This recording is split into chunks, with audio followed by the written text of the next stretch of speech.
ಚನ್ನಪಟ್ಟಣದಲ್ಲಿ ನಿಖಿಲ್ ಕುಮಾರಸ್ವಾಮಿ ಪ್ರಚಾರ ಕಾರ್ಯದಲ್ಲಿ ತೊಡಗಿದ್ದಾರೆ. ಚಿಕ್ಕಮಗಳೂರು ಗ್ರಾಮದಲ್ಲಿ ನಿಖಿಲ್ ಮತಯಾಚನೆಯನ್ನ ಮಾಡ್ತಾ ಇದ್ದಾರೆ. ಚಿತ್ರದಲ್ಲಿ ಗಮನಿಸಬಹುದಾಗಿದೆ ನೀವು ದೃಶ್ಯಗಳಲ್ಲಿ. ಇದು ಚಿಕ್ಕಮಗಳೂರು ಗ್ರಾಮದಲ್ಲಿ ನಿಖಿಲ್ ಮತಯಾಚನೆ ಮಾಡ್ತಾ ಇರುವಂತಹ ದೃಶ್ಯಗಳು. ಎನ್ಡಿಎ ನಾಯಕರು ಕೂಡ ಇವರುಗಳಿಗೆ ಸಾಥನ್ನ ಕೊಡ್ತಾ ಇದ್ದಾರೆ. ಮನೆ ಮನೆಗೂ ತೆರಳಿ ಎಲ್ಲಿ ಸಭೆ ನಡೀತಾ ಇದ್ರು ಆ ಸಭೆಗಳಿಗೂ ತೆರಳಿ ಮತಯಾಚನೆಯನ್ನ ಮಾಡ್ತಾ ಇರುವಂತಹ ದೃಶ್ಯಗಳನ್ನ ನಾವು ಗಮನಿಸ್ತಾ ಇದ್ದೀವಿ. ಬಹಳಷ್ಟು ದಿನಗಳಿಂದಲೂ ಕೂಡ ಚನ್ನಪಟ್ಟಣ ಬೇರೆ ಬೇರೆ ಭಾಗಗಳಲ್ಲಿ ಮತಬೇಟೆಯನ್ನ ಆಡಿದ್ದಾರೆ. ಈ ಬಾರಿ ಗೆಲುವು ತಮ್ಮದಾಗಲೇಬೇಕು ಅನ್ನೋದಾಗಿ, ಆ 2 ಬಾರಿಯ ಸೋಲನ್ನ ಮರೆಸುವಂತ ಗೆಲುವು ಚನ್ನಪಟ್ಟಣದಲ್ಲಿ ಸಿಗಬೇಕು ಅನ್ನೋದಾಗಿ ಭರ್ಜರಿ ಮತ ಪ್ರಚಾರವನ್ನ ಮಾಡ್ತಾ ಇದ್ದಾರೆ ನಿಖಿಲ್ ಕುಮಾರಸ್ವಾಮಿ. ಬೆಂಬಲಿಗರು ಕೂಡ ಸಾಥನ್ನ ಕೊಡ್ತಿದ್ದಾರೆ, ನೀವು ಗಮನಿಸಬಹುದು. ಮತ್ತೊಂದು ಕಡೆಯಲ್ಲಿ ದೇವಸ್ಥಾನಗಳ ದರ್ಶನವನ್ನು ಕೂಡ ಮಾಡ್ತಾ ಇದ್ದಾರೆ.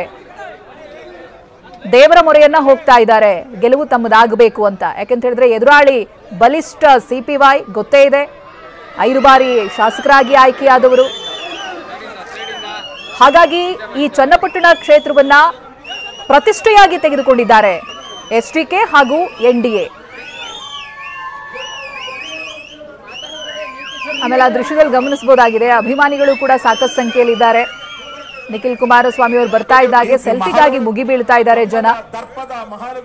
ಒಂದ್ ಕಡೆಯಲ್ಲಿ ಮತ ಪ್ರಚಾರ, ನಿಖಿಲ್ ಕುಮಾರಸ್ವಾಮಿ ಅವರನ್ನ ತೊಡಗಿಸಿಕೊಂಡ್ರೆ ನೋಡುವಂತ ಅಭಿಮಾನಿಗಳಿಗೆ ಅವ್ರ ಜೊತೆಗೆ ಸೆಲ್ಫಿ ಸಿಗುತ್ತೆ ಅನ್ನುವಂತ ಖುಷಿ ಗಮನಿಸಬಹುದು. ಸಾಕಷ್ಟು ಜನ ಸೆಲ್ಫಿ ತಗೊಳ್ಳೋದಕ್ಕಂತೇನೆ ಬರ್ತಾ ಇದ್ದಾರೆ.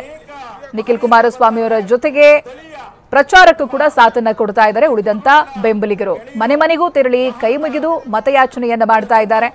ಮಹಿಳೆಯರು, ಮಕ್ಕಳು ಎಲ್ಲರೂ ಕೂಡ ನಿಖಿಲ್ ಕುಮಾರಸ್ವಾಮಿ ಜೊತೆಯಾಗಿ ಸಾಗಿ ಬರ್ತಾ ಇದ್ದಾರೆ. ಇದು ಚನ್ನಪಟ್ಟಣದ ಚಿಕ್ಕಮಗಳೂರಿನಲ್ಲಿ ಪ್ರಚಾರ ಕಾರ್ಯದಲ್ಲಿ ತೊಡಗಿದ್ದಂತ ಸಂದರ್ಭದ ದೃಶ್ಯಗಳು. ಮನೆ ಮನೆಗೂ ಹೋಗಿ ಮತಯಾಚಿಸ್ತಾ ಇದ್ದಾರೆ. ಇದುವರೆಗೂ ಆಗಿರುವಂತಹ ಅಭಿವೃದ್ಧಿ ಕಾರ್ಯಗಳೇನಿದೆ ಅದರ ಬಗ್ಗೆ ಜನರಿಗೆ, ಮತದಾರರಿಗೆ ಮನವರಿಕೆಯನ್ನು ಮಾಡಿಕೊಡ್ತಾ ಇದ್ದಾರೆ.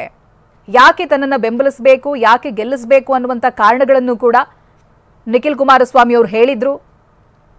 ಈ ಬಾರಿ ಒಂದು ವೇಳೆ ನಾನು ಅಭಿಮನ್ಯು ಆದರೆ ಚಕ್ರವ್ಯೂಹವನ್ನ ಯಾವ ರೀತಿಯಾಗಿ ಭೇದಿಸಬೇಕು ಅನ್ನುವಂಥ ಶಕ್ತಿಯನ್ನ ಜನರೇ ಕೊಡ್ತಾರೆ ಅನ್ನೋದಾಗಿಯೂ ಕೂಡ ನಿಖಿಲ್ ಕುಮಾರಸ್ವಾಮಿ ಅವರು ಹೇಳ್ತಾ ಇದ್ರು.